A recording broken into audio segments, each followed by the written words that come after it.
part is your removable partial denture. Basics in that, first we'll see a few terminologies and then we'll go into details. A removable partial denture or RPD is a removable denture that replaces some teeth in a partially edentulous arch. The removable partial denture can be readily inserted and removed from the mouth by the patient. As the name suggests, removable, so easily inserted and removable by patient. Partial, it's not complete, so some missing teeth are there and few natural teeth are present in this. Now, whenever you see any partially edentulous condition, try to restore with a fixed prosthodontics. Why? Because it will help in a better maintenance of the health and function for the patient. Direct forces will fall along the long axis of the tooth, and psychologically it's always easier for the patient not to remove the dentures and again wear it back. They will think the fix is a part of them only. But not all the conditions are possible for a fixed partial denture, FPDs. There are certain valid indication for removable partial denture. Some of them are like at a very young or an advanced age. Greater length of edentulous span is there. Excessive loss of the bone in edentulous area. No abutment teeth posterior to edentulous space, that we call as distal extension cases. Reduced periodontal support of the remaining teeth. When there is a need of cross arch stabilization, patient is undergoing physical or emotional problem. Aesthetic is primary concern in replacement of missing multiple teeth. Need to replace them immediately after extraction. That is transitional till the time it heals and whenever the patient desire because of its financial or time constraint. Certain contraindication for removable partial denture: large torics, large tongue, unfavorable attitude of the patient, unfavorable gag reflex, muscular incoordination of the patient, and patient who can't maintain proper oral hygiene. Now, when we talk of partial edentulous cases, unlike complete denture, you don't have a teeth, it's easy to communicate. But when it happens so that your few teeth are there and few are missing, and you want to plan, design a treatment and execute it, it becomes very difficult to coordinate with somebody else. So in that case, you require a classification, which when you tell over to somebody, they should be easily able to visualize that condition. They should be differentiate easily between whether it is a tooth supported or a tissue supported. It should help that classification to formulate a design for the processes, and it should be universally accepted. I'll tell you, there are tons of classification given for partial denture. Still, Kennedy's classification holds very good, and you should all know regarding Kennedy's classification and Applegate's rule. So I will not going to summarize various classification like Evans, Commerce, Skinners, n number of they are there. I am just going to focus on your Kennedy's classification, Applegate rules, and components of removable partial denture. So Dr. Edward Kennedy in 1923, based on the partially edentulous arches, he gave 4 classes of Kennedy's situation. First is class 1, which is a bilateral edentulous area located posterior to remaining natural teeth. So these are the natural teeth. These are the edentulous areas, bilateral, right side and left side, class 1. Then you have class 2 situation, in which you have unilateral edentulous area located posterior to remaining natural teeth. Class 3 is unilateral edentulous area with natural teeth both anterior and posterior to it. And class 4 situation, it is single bilateral edentulous area located anterior to remaining natural teeth. So these Kennedy's classification formed a very good basis until people started facing major problems. What problems they were facing? Lacking physiologic aspect of prosthodontics, missing number, how many teeth are missing was not considered. Position and condition of the abutment teeth were not specified. And then the order was confusing. Relative location of modification spaces. We'll see what is modification spaces. But what happens is, challenging is, when multiple alternate teeth are missing and many conditions, Kennedy's couldn't specify it. So suppose now only one teeth is remaining in the arch. So you cannot classify whether it is in class 1, 2, 3 or 4. It becomes much difficult. So in order to overcome drawbacks of this, Applegate first he gave two class 5 and class 6. He took the class 3 Kennedy's relation, in which natural teeth are present both anteriorly and posteriorly.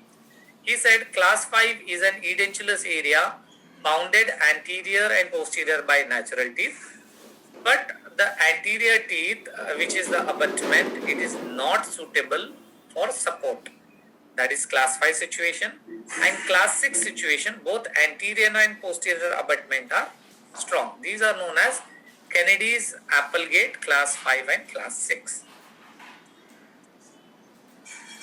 Important 8 Applegate rule for applying Kennedy's classification.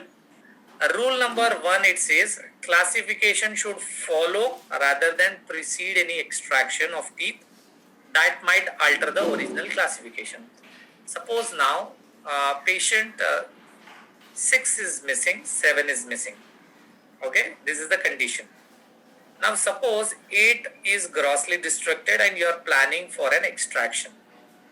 If you classify now at the present situation, it will become a class 3 situation, because third molar is there and first and second molar are missing, premolars are there. Now if I extract the third molar teeth, then the situation from class 3 converts into class 2. So you are supposed to classify that now as a class 2 situation. Okay, so that is rule 1. Rule 2, if a third molar is missing and not to be replaced, it is not considered in classification. Rule number 3, if the third molar is present and is to be used as an abutment, it is considered in classification.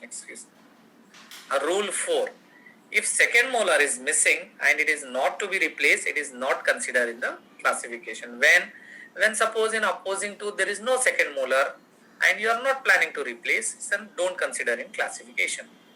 Fifth rule, posterior most edentulous area always determine the classification. I give an example. 6, 7, 8 are missing on the left side and a central incisor is missing. Now you will get confused whether to classify this as class 2 or a class 3 situation. So Applegate gave a rule, the posterior most edentulous area, that is the class 2 situation here, will become the prime classification. Edentulous area other than those determining the classification are referred to as modification and are designated by their numbers. The extent of modification is not considered, only the number of additional edentulous area. So if whether in the modification spaces, whether one teeth is missing, 3 teeth is missing, it's not considered. It will be called as mod 1. Suppose some more teeth are missing, mod 2, mod 3, something like that. And rule 8 says there can be no modification areas in class 4 arches. So why? Because any missing tooth posterior to those class 4 area will become the primary classification. Okay. Hope these are clear. If not, again rewind back the video and again go through all these rules. Now these are the common types of denture what you do in your BDS program. But what is recommended is an cast partial denture, which are having specific component, which are having specific principles. These are just a transition prosthesis, which are conventional RPDs. Now, what are the components of a removable prosthesis? That is cast partial denture. You have something called as major connectors. We'll go into details of each of them. Major connectors, you have certain minor connectors, you have direct retainers, you have indirect retainers, you have rest seat, you have denture base, and you have replacement teeth. So let's look into each of them. So this is a cast partial lower framework. So in this the components such as denture base and teeth are not there, but rest of the 7 components you can see in this picture. Now let's come to major connectors, the first component of it. So these major connectors connect the parts of the prosthesis located on one side of the arch to those on opposite side. This is one side of the arch, this is other side of the arch. They are connected by a major connector. So this is the major connector. One side of the arch to the other side of the arch. This is the major connector. Okay. So there are different types of major connectors. It could be a single posterior palatal bar, a palatal strap, closed horseshoe or antero-posterior palatal strap, antero-posterior or double palatal bar, complete palate coverage, horseshoe or U-shaped connector. So this is an example of a palatal bar. These are the least preferred ones, can be used in Kennedy's class 3 situation. This is a palatal strap. It is used primarily in Kennedy's class 3 situation. So you need to have a minimum 8 to 10 millimeter width of the strap. These are the most frequent type and most versatile type of major connector called as antero-posterior palatal strap. These can be used in all the type of situation, class 1, 2, 3, 4 situation. You have antero-posterior palatal bars. You have complete palatal coverage. Okay. The palatal plate connector indicated in class 1 arch forms only when there is anterior teeth or some premolar are present.